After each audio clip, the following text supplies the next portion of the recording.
Welcome to John's Jeep Garage. This video specifically is about changing out your OEM steering dampener on your Jeep Gladiator. 220 or above, the Jeep Gladiator we're working on today is a 2023 Rubicon. Now the stabilizer we chose, or dampener, is a Fox, actually Performance Series 2.0 IFP.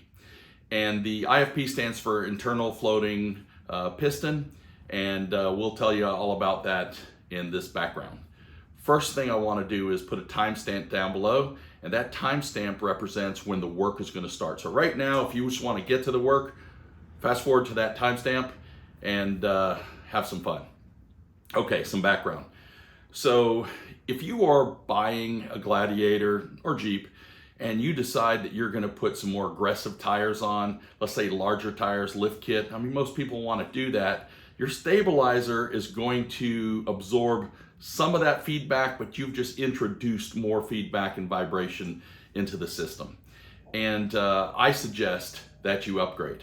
Now, this one is being replaced after it failed. It had an impact during some rock crawling, so you'll be able to see that as well. But this upgraded stabilizer is really going to absorb a lot of that vibration and feedback. And there are many types, and there's more advanced ones as well. But this one I feel is just perfect for normal off-roading, normal daily driving, and really not that expensive. You're going to pay for this Fox Performance Series 2.0, you're going to pay somewhere between $240 and $280. Now, we got some on Amazon, and you can find them cheaper, but they're not always there. So I just kind of think about mid 240, 260 as your price range for this. It's very durable construction. It can take a lick, depending how hard of a lick it can take, but it's not going to be like your OEM. It's really durable, and the gas cylinder itself is made of durable construction. The piston rod, hardened steel. I would go with this one. Bilstein has one that's close to it, but I would say this is a step up from the Bilstein. Anyway, you're going to need, for tools, you're going to need a torque wrench. It's going to be about 55 foot-pounds is your target. You're going to need an 18 millimeter socket. If you have an impact, I suggest using that. There's a flag nut on there, so depending on how you want to, be careful with your hands on a flag nut. That's kind of scary sometimes when that thing can spin and it can whack a finger. So you'll see us how we approach that, and everything else is hanging out at the 18 millimeter range. So very simple. I think the job should take you, once you got everything set up, half hour max. Besides that, one thing I do recommend, anytime you're fooling with steering, anytime you're fooling with suspension, this, a lot of people don't do this, but I would recommend going and getting an alignment. Again, this is my recommendation. Anytime you fool with something like this, you should get an alignment. So if you got some other work to do, go ahead and get that done as well, so that you can just do the alignment one time. All right, thank you for watching. All right, so under the Jeep, on the passenger side connection, you see we have the steering dampener, steering stabilizer from Mopar, and it is leaking, and probably not, I don't know if you can tell from this angle, but there's a slight bend to the piston rod. This is the original Mopar one. So we're gonna swap this thing out. I would tell you, for me, just because I'm filming it, it's gonna take a little longer. I would say half hour, 45 minutes max for this job. On the OEM style, you can see the top on the passenger side, cylinder side bolt is just the rounded end, which usually means it's in a square slot. And then there's the 18 millimeter bolt underneath. So I'll be removing that first. Then I come over to the piston rod side towards the driver's side. And this 18 millimeter has a flag nut in the back, and I'll be taking that off. And the reason it is good to, when you're installing, always install, or at least put it in and push the bolt in first, is that you have the ability to then compress as you're putting in the other end. And the same thing as I always wait and take this side off last. And this may be a better angle for you to see the flag nut as well as that 18 millimeter end of that bolt. So the first step is just remove the bolt.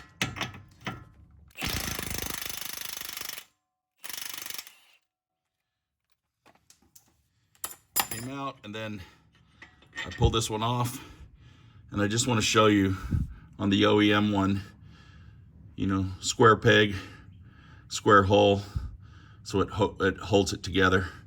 So this is loose. I'm just going to leave it right there just to hold it up while I go ahead and remove the other one. So when you start this, the bolt has 55 foot-pounds of torque applied to it. So when you use your impact and the flag nut, you can get that initial torque removed so you can remove the bolt. But if you start extracting the bolt a little further, that flag nut is just going to turn full circles. So you're going to need to apply something to hold the end of that flag, and I'll show you. So I have a flag nut in the back.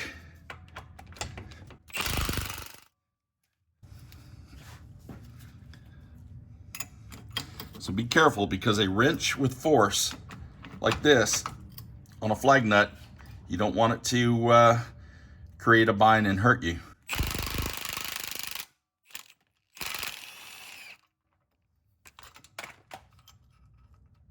There's the flag nut. And the reason I did what I did was because when this thing turns, you know, when it's going the opposite way, this is the end that it's going to have some resistance to. So if you're holding it down underneath on this end, it's a much safer than trying to hold the flag on top, which has the force being exerted where it can flip all the way around, pinch your hand on a tool, pinch a finger. You just want to make sure you're free of that. Okay, so I have this end. I pull out the bolt, pretty simple. And then I'm gonna go ahead and pull this side out, pull this side out. So it is finished. And you can see, wow, this one has a slight bend to it, but definitely needed to be changed. I'm gonna show you something on the cylinder side. If you look at the nut that was originally there, went through the square hole, and it drops. See, it drops almost halfway through. So this square is going to intersect this part of this stabilizer. When you put this in, you can see the square doesn't go in, so you will not be able to get the original bolt to fit. On our original OEM, if you look at one side, it's much larger, and then it narrows out. So this square can fit into that section.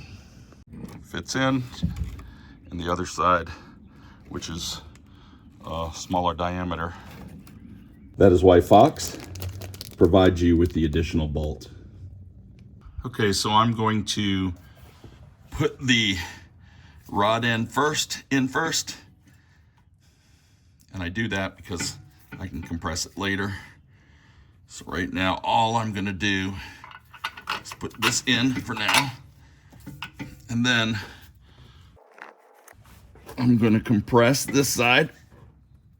It's a slow compression, just have patience.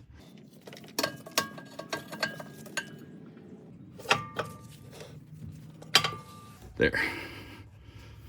Put it in. And then the new bolt has two washers. Just split them. Sorry. We'll drop this through the top.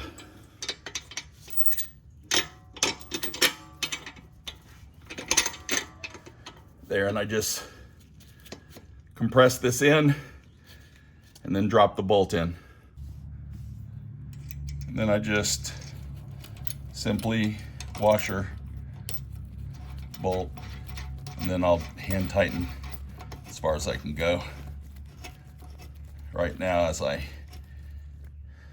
remember I got basically a nut on top of that bolt or bolt head versus before it was inset square where I didn't have to have anything hold it. Now for this side, I'm just grabbing that flag nut. I'm starting it by hand, and then we'll continue to do that until I can't hand tighten it anymore. I don't want to over tighten, but I'm going to start with the impact. Then I'll get my torque wrench. You can see the flag nut is positioned on top where it will hold the bolt from spinning. Still a little loose. One thing to note is I have a 19 millimeter or a 3/4 holding on top while I use the 18 on the bottom.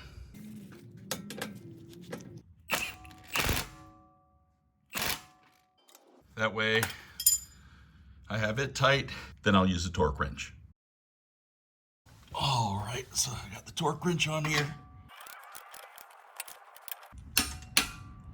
There you go. Perfect. Same thing on this side. Now I'm using my larger torque wrench. You may have a smaller one on there. Perfect. Just a check. Perfect. All right, we are good to go. Taking it for a quick test drive. Make sure everything functions correctly, handles correctly, without any kind of major exceptions, and we are good to go. All right, well, thank you for watching. As you can see from the Fox specifications, this can also be applied to a Jeep Wrangler JL. We just appreciate you visiting our channel, and if this video helped, please like and subscribe to our channel.